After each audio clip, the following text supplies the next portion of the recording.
What's up, mortals? It's Dante from the Anime Underworld, and today we are going over chapter 245 of Four Nights of the Apocalypse, titled Trail of the Beast. We got a nice cover page of Galahad in what is assumedly future Camelot. That's for why the series title is so big on the side of the cover. I think that last chapter 244 was the end of the previous volume. So chapter 245 is the beginning of the new one. And after last chapter, oh boy, what a way to end the volume. But how's this new volume gonna start? Well, let's get into it. We begin chapter 245 on a very gruesome scene. I seriously hope YouTube does not demonetize me because we begin this chapter with what remains of the Camelot caravan. Gowther and Hauser are on the scene looking at what is left of the kingdom of Camelot. It is such a disgusting and horrid sight. Cath did not discriminate in this. He killed the young, the old, men and women alike. It was clearly the work of a horrific beast. As the citizens' heads lay there and their bodies are tossed around the entire scene. It's here that the Goatson of Lust puts together who is responsible for all this. Cath Palug. He knew that he was alive, stating, "I did presume he was alive, but I didn't expect him to return this soon. I guess your special attack that was supposed to keep him away from Britannia didn't work after all, huh, Gowther?" Just as the Camelots were just about to make it home. God, that's sad. Right as one of the Leonis knights comes in to the captain and Sin of Lust with news. The knight informs Hauser and Gowther that Cath killed nearly 7,000 citizens, including the king. Yeah, the Sultan ripoff is dead. All of the people that Lancelot saved from Camelot are dead. With that high of a death toll, Hauser understands that that is probably it for Camelot. You can't have a kingdom without its people. But Gowther wonders, retaliation for being defeated by us? Or was there some other goal? I'd have to say it was both when this knight informs them, according to the survivors. Okay, so there are some people who made it through the slaughtering. The monster that struck them seemed to be looking for something. Or rather, someone. So under what's left of a sliced up tree, Anne and Naciens are doing their best to get into contact with the Four Knights of the Apocalypse. Meanwhile, Anne is not having a very good discussion with her baby daddy Percival, yelling at him, "Are you listening to me? We need you back here in Leonis right now." And Percival is trying his best to explain what the heck is going on with them right now in Camelot, while she's just still going off on him. "You've met Merlin and learned her secrets, right?" "Well, yes, we did." But it's then that Anne hears another voice, a female voice, as she nervously asks, "Excuse me, are you the Vice Captain Galahad?" I'm sorry if I'm mispronouncing this name.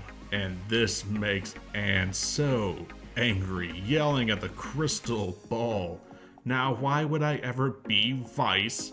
And then she sees who called her Vice Captain. Gardias and Holgren are scared of past Anne as they hide behind their dad Percival, hoping that maybe he could protect them. But this is very cute. And it seems like Anne and Naciens don't exactly know who they are. Naciens seems happy that they found some charming knights in Camelot, while Anne,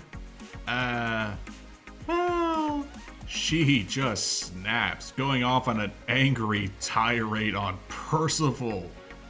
"What are you doing over there in Camelot? Nothing up toward, I hope? You're married 2 times over, mister." Really? That's what she thinks is going on? As she yells at Percival and scaring him and their kids shitless. I wonder if Anne lost any of her explosive personality in the future, or they just figured out that Anne was always like this even when she was younger. And this made the whole crystal ball call, I guess, a lot more awkward as Percival just tries to explain that he's not cheating on them, saying that it's not what it looks like. Nothing weird, but it is complicated. As Tristan tries his best to back him up. Yes it is. But before things could get any worse, Nasiens tries her best to calm down Anne, grabbing her by the arms and abruptly ends the call in a very, very awkward situation. I'm not sure why Anne thought, what is my baby daddy doing with another woman and another man? It should have been less that and more, why the hell do I have a green-haired twin sister? Seriously, put these two side by side and tell me you do not see the comparison. With that dire call and awkward situation over, there's one big question. Where is Lancelot? Well, he's currently busy at the moment, still continuing his fight with Galahad, but he seems off and not doing too well. But why is that? It's because Lancelot has lost all of his senses. Sight, smell, hearing, touch, taste. It's all completely gone. He feels nothing and is forced to face off against his own son, who is mere inches away and slices at the so-called Fake-a-lot, attempting to take off his own head. Through some miracle, I don't know how, without any of his senses, Lancelot was able to dodge Galahad's attack. Even his assassin is astounded. You may know my attack range by now, but well done dodging that strike. Unfortunately, Lancelot could literally not see this next attack coming, with Galahad procuring a swift and painful uppercut kick to Lancelot's face. For the first time, Lancelot, the OP God of War, is struggling in a fight. I mean, I guess Escanor count, but this is a real, actual person, not an illusion. Lancelot is sent hurling back, and without his senses, somehow managed to come to a screeching halt as he grabbed the ground, as the future son of war comes up to him, menacingly with his blade drawn. Still, this ends now. Oh, right. You can't hear me. He starts monologuing. In the next shot, Galahad explains the nature of his magic. Finally, right now you have lost your senses of sight, hearing, taste, smell, and touch. All of it. That is the nature of my magic. It's called sense blocking. So Lancelot, looking as if he's at death's door, a mere shallow husk of what he once was, continues to just stand there while Galahad continues to speak. But lucky you, huh? Thanks to that, you're hardly feeling any pain. All you can feel, I suppose, is the fear of death that may come at any time.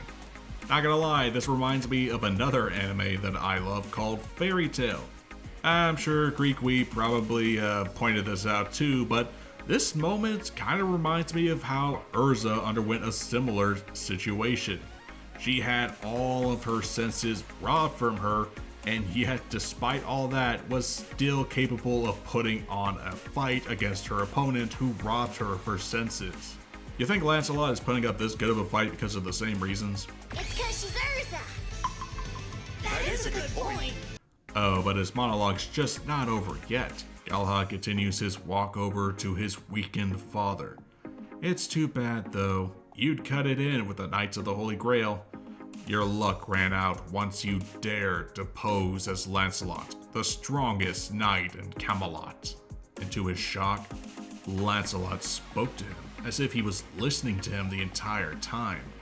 Again, you'll admit I'm Lancelot if I beat you? Continuing to shock Galahad even more, his father, his target, disappeared. vanished out of thin air, left all by himself. Galahad is in a panic, wondering where exactly his father went, but then hears his voice. I suppose that we're even then. Looking around, wondering if Lancelot is speaking into his head. I know Lancelot can read minds, but I don't think he can communicate that way. But I don't think he's talking to his son's mind, but rather he's talking to Galahad right behind him, with the god of war using Zero Sign, now robbing Galahad of all his senses. So they're now on an equal playing field. You're never gonna see or sense me again.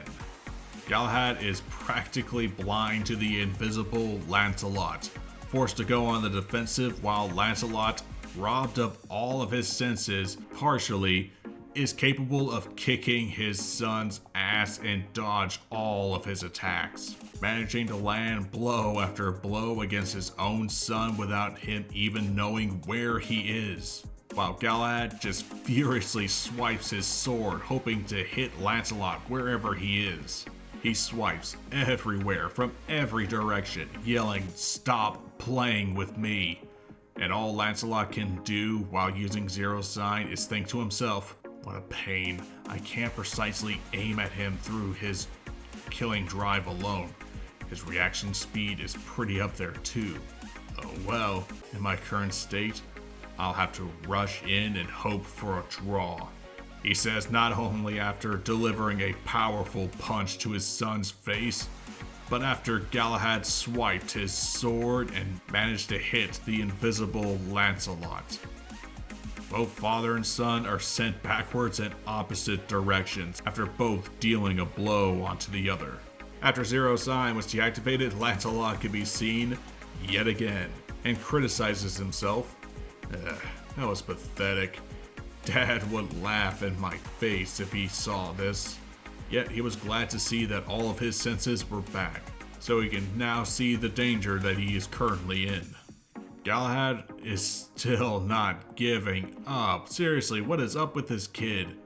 But Lancelot is trying to calm things down, informing him, so the range of that magic is about 100 feet, and then it fully resets once I'm beyond that range. So that's the weakness to his magic. Galahad wonders the same thing about Zero Sign. The same applies to you too, right? But Lancelot smugly tells him, "Sorry, but I got no restrictions." Spoken like a true OP character.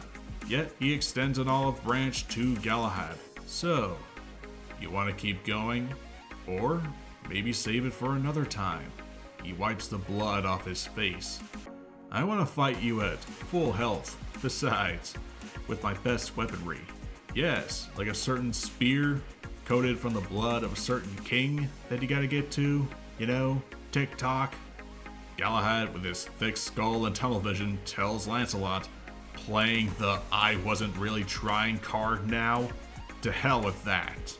You're going to die here by my hand."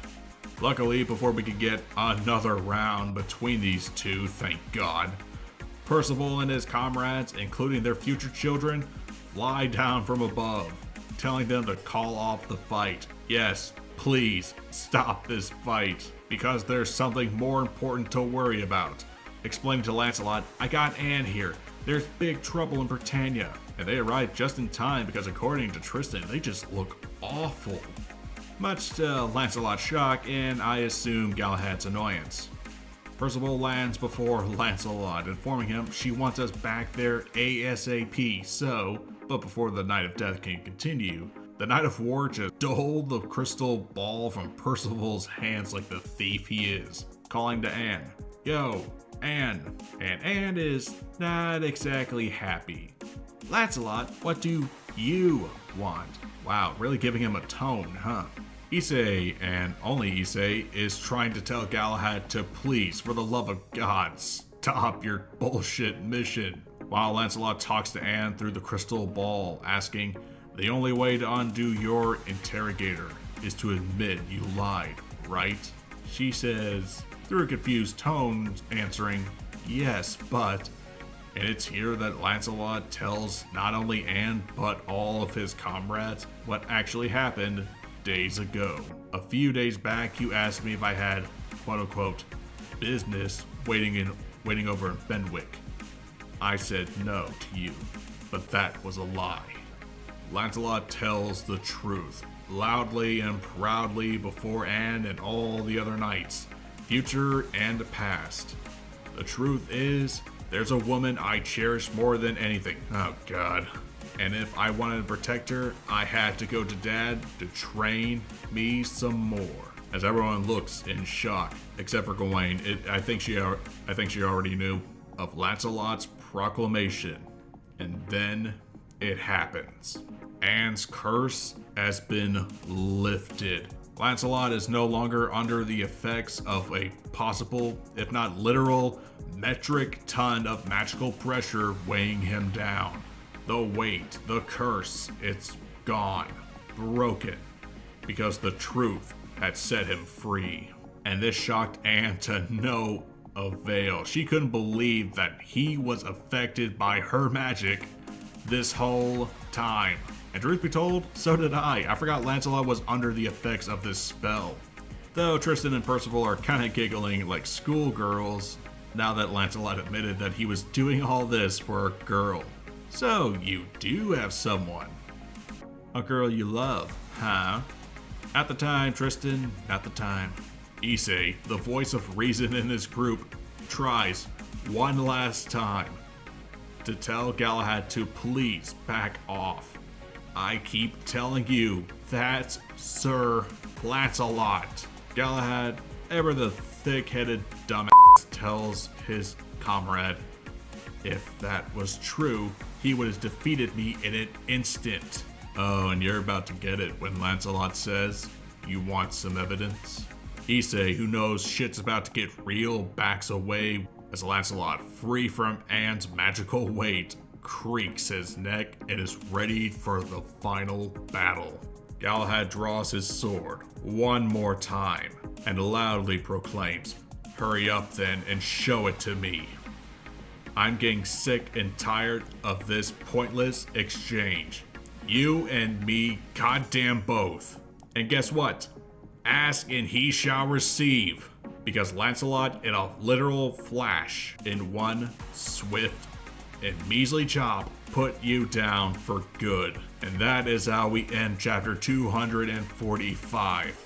With Lancelot unnerved and his son finally defeated as he passes out onto the ground below, proving to Galahad once and for all that this was the true god of war.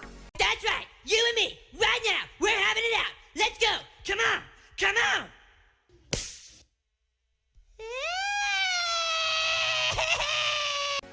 Now that I remember that Lancelot was under Anne's interrogator curse, I kind of wonder what the fights during this arc would have been like if he didn't have it the entire time. Heck, how strong is Lancelot now that the curse has been removed and after so much training and fighting? The real world equivalent would be training with a weighted vest. You get the extra pounds and mass on and you get stronger the more you train in it. Or I guess for you anime nerds, it's the equivalent of training with a heavy turtle shell, and after weeks upon months of training, you're lighter, you're faster, and you're stronger. That's practically the equivalent of what Lancelot was doing with, magic. Now that the Knights of the Holy Grail are hopefully now on the same page, unless Galahad is still being a dumbass, they now have to be on their guard and make their way to Leonis as soon as possible. It's only going to be a matter of time before Cath finds them, and he's no doubt going to track them down with the blood of Arthur and the Holy Grail. The battle between new and future generations has concluded, but what fights still remain to be seen, we'll have to find out in chapter 246. This has been Dante from the Anime Underworld, and I'll see you mortals later.